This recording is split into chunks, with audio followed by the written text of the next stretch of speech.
So I learned making a film in 2 days is actually not that bad if you follow these 5 tips. I've done 2 local competitions. So I participated in the 48-hour film festival, the Las Vegas 48-hour film festival, and the 49-hour film project, both of which were so much fun, but I learned a lot of things while doing it. Tip number 1 is be outside. So the first film we did, which is Consumed by Design, takes place all in one house, specifically 2 rooms. So our entire crew was crammed in there for literally like 16 hours straight, and we were inside, we were all next to each other, and we're moving equipment back and forth between this hallway and these 2 rooms. And your mindset, especially in this like small amount of time, will really be reflected by the environment you're in. So when we did our second one, which is called She's Mine, it's a Western vampire love triangle thriller movie.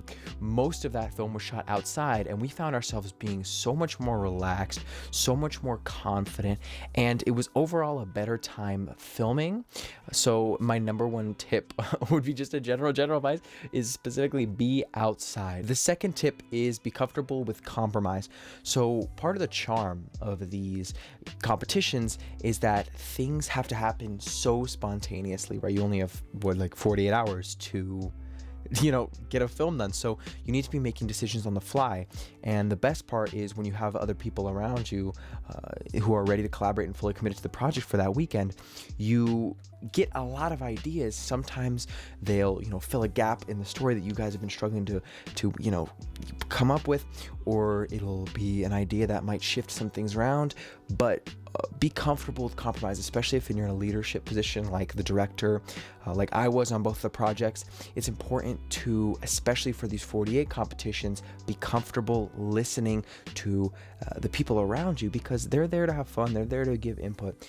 So making sure that you're comfortable compromising on ideas to keep the flow going is definitely helpful. And I guarantee you that a lot of those compromises by the end will end up being some of your favorite moments in the film. It always happens. It genuinely always happens. The third tip is to remember audio.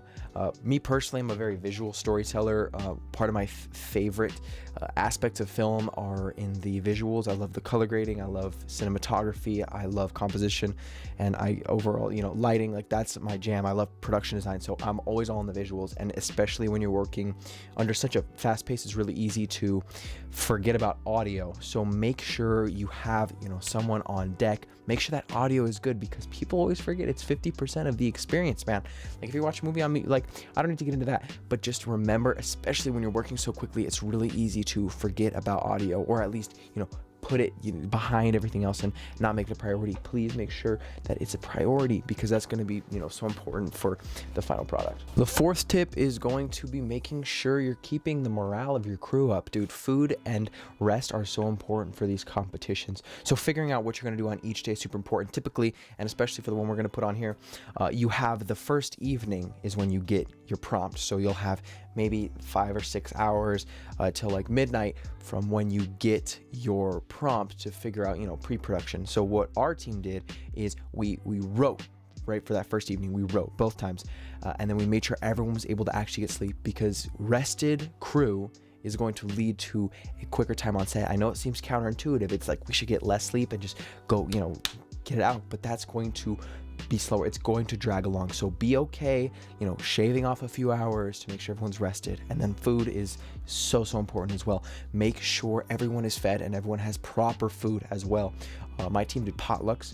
So, to an extent, we made sure, each person brought some snacks. People were bringing energy drinks. Some people brought fruit. Some people brought, different kinds of snacks. So everyone's contributing, and then everyone gets to eat. It's a really easy way to do it. My family also provided, some real food. We got, I think it was Raising Cane's. So, real food is important too, because, you can't have your crew snacking on granola bars for, who knows how long, for 48 hours. You got to make sure you have real food and real rest, and that's going to make it so much easier, I promise. The last tip, right? Tip number 5 is going to be delegation. For the first one, right, Consumed by Design, I got really caught up in everything, right? As a director, it's really easy to do that. And this tip goes especially for the people who are the directors of these projects. make sure that there's someone to cover different things, right? You don't need to have like, oh, director, DP, producer, like you don't need to delegate it to that extent, but make sure that your attention doesn't need to be spread across everything. Because what happened was I was getting so caught up in, the camera work or the setup that part of me, other things slipped my mind, like the morale of my actors, and that ended up becoming something that really bothered me. And I had a crew member come up to me and basically be like, hey, I think she needs a break, dude. And I'm like, oh my God, you're right. And I felt really bad about that. So making sure that there's going to be people there who are willing to split their own attention so that other people can focus on things that are really important, like the morale of our actors, right? Make sure you have people who are going to be reliable setting up the C-stands so that you can make sure that people are comfortable on set. So making sure you don't have to focus on everything all at once is super important. Overall, it's a really, really, really good time. You're gonna have so much fun if you're planning on doing it. If you're not planning on doing one, thanks for watching this video. I just thought I'd share these tips. These definitely apply to regular filmmaking as well. These are pretty general tips, but you'd be surprised how many people don't implement them, you know what I mean? So make sure you have fun.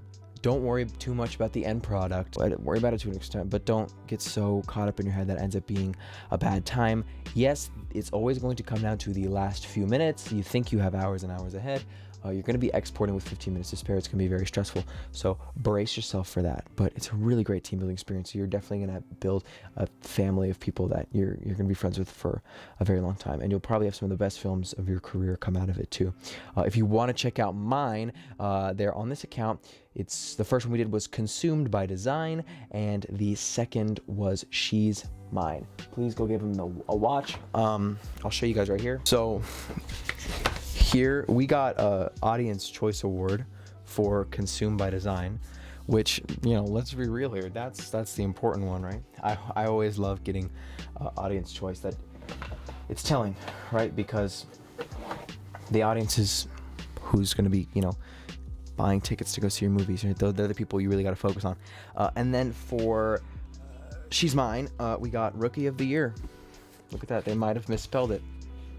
Don't worry about it. But yeah, Rookie of the Year. Oh, another thing is, if you're doing these competitions locally, and you're someone in high school, you're going to be some of the youngest people there, and it's really fun to go head to head with adults and professional production companies. We really stood our ground. So I'm really proud of my team. Thank you guys so much for watching. I will see you soon.